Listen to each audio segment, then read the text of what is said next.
강원도 정선군 남면에 자리 잡은 민둥산역. 태백선 구간을 달리는 열차가 하루 14차례 멈춰섭니다. 인근의 탄광이 오래전 문을 닫으며 마을의 인구도 줄고 역을 오가는 사람의 발걸음도 뜸해졌습니다. 철도 노선 운영에 따른 적자폭이 커지며 민둥산역과 같은 벽지 노선들은 더 이상 운영하기 힘든 처지에 놓였는데요. 상간 주민에 발휘되어주는 노선을 수익성이라는 경영 성과만 가지고 폐지할 수는 없는 일. 해결할 방법은 없을까요? 코레일은 깊은 고민 끝에 복합연계 교통망을 대안으로 내놓았습니다.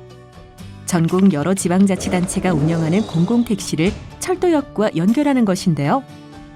열차 이용 1개월 전부터 출발 20분 전까지 공공택시와 열차표를 전화 한 번으로 예약할 수 있도록 하고 지역 주민들을 찾아다니며 이용 홍보에 나섰습니다.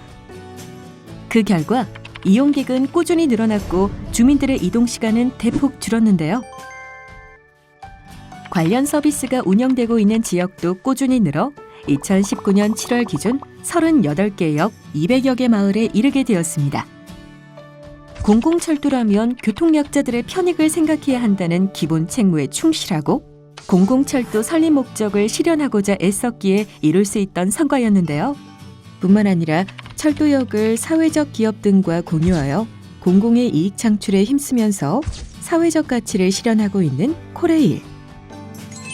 오늘도 코레일은 국민의 삶의 질 향상을 위해 열심히 달리고 있습니다.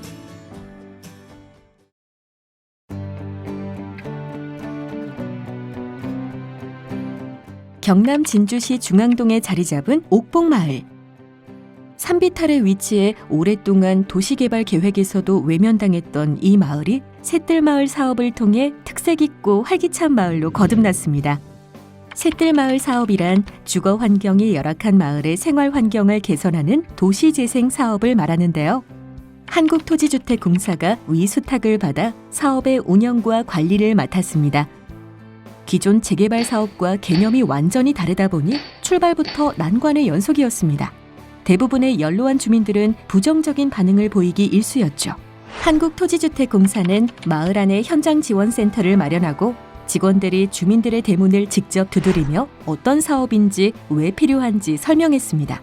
마을 공동체와 한마음이 되기 위해서였죠.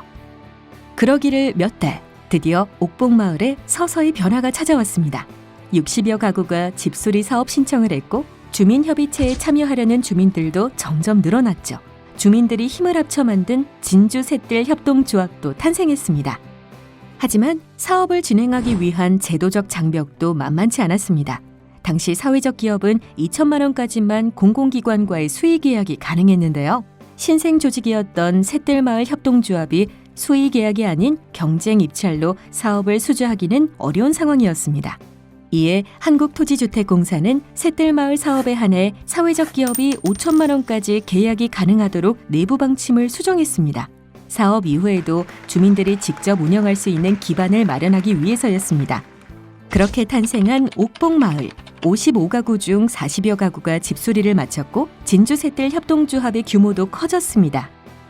정부와 관이 주도하는 위로부터의 사업이 아닌 주민들이 주도하는 아래로부터의 도시재생 사업. 매뉴얼이나 관행을 고집하는 대신 현장의 목소리를 사업에 담아가는 일, 아래로부터 만들어가는 사회적 가치. 한국토지주택공사가 이끌어갑니다.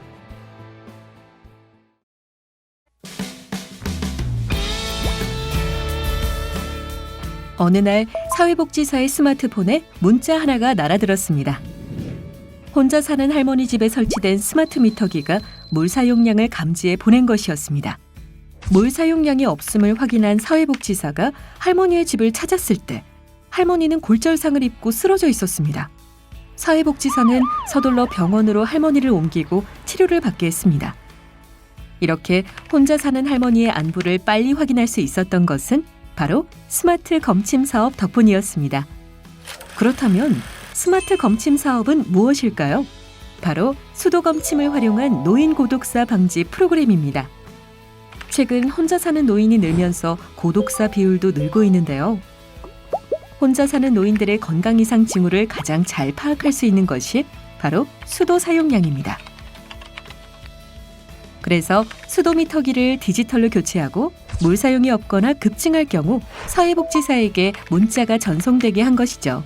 수도 검침을 활용한 복지 서비스도 스마트 검침 사업의 일환입니다. 검침원이 취약계층을 방문해 필요한 복지 혜택을 받을 수 있게 하는 것인데요. 열악한 수도시설은 개보수 공사를 하고 필요한 가구엔 위생 또는 복지 서비스를 제공합니다. 이처럼 한국수자원공사는 수도검침이라는 고유의 업무에서 고독사라는 사회문제 해결의 실마리를 찾고 복지 서비스를 제공했는데요. 이를 제도화시키고 확산하고자 했던 조직 차원의 지지가 있었기 때문에 가능한 일이었습니다.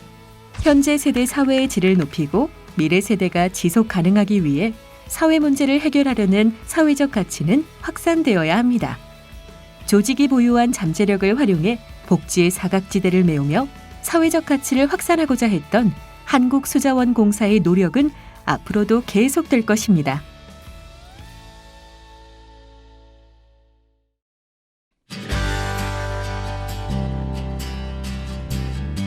열정을 바쳐 일한 직장에서 해고 통보를 받은 신 씨. 충격으로 날마다 술을 마셨고 가족들과도 멀어졌습니다. 그렇게 신 씨는 거리로 나왔습니다. 10년이 지난 지금 신 씨는 다시 희망을 품에 안았습니다. 끝이 없을 것 같았던 터널에서 빠져나올 수 있었던 것은 노숙인 건축 아카데미 사업 덕분이었습니다. 노숙인 건축 아카데미는 한국가스공사가 에너지 복지 사업의 일환으로 시작한 프로그램인데요.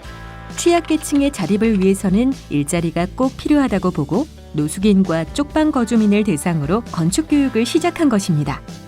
목공, 도배 등의 기술 교육과 현장 실습 교육을 제공하자 일자리를 찾아 자립하는 교육생들이 점점 늘어났습니다. 에너지 기업과 노숙인의 만남, 따뜻한 온기와 아마도 그 온기가 가장 절실한 사람의 만남, 이들이 받은 온기는 또 다른 취약계층에게 전해집니다. 한국가스공사는 에너지 불평등이라는 현실을 인식하고 온누리 열 효율 개선 사업을 시작했는데요. 도시가스가 들어오지 않거나 노후화된 건물에 이중 창호를 설치하고 난방 공사를 진행해 열 효율을 높이는 사업입니다. 열 효율 개선 사업에는 한국가스공사와 대구 지역의 사회적 기업, 자활기업이 나섰는데요.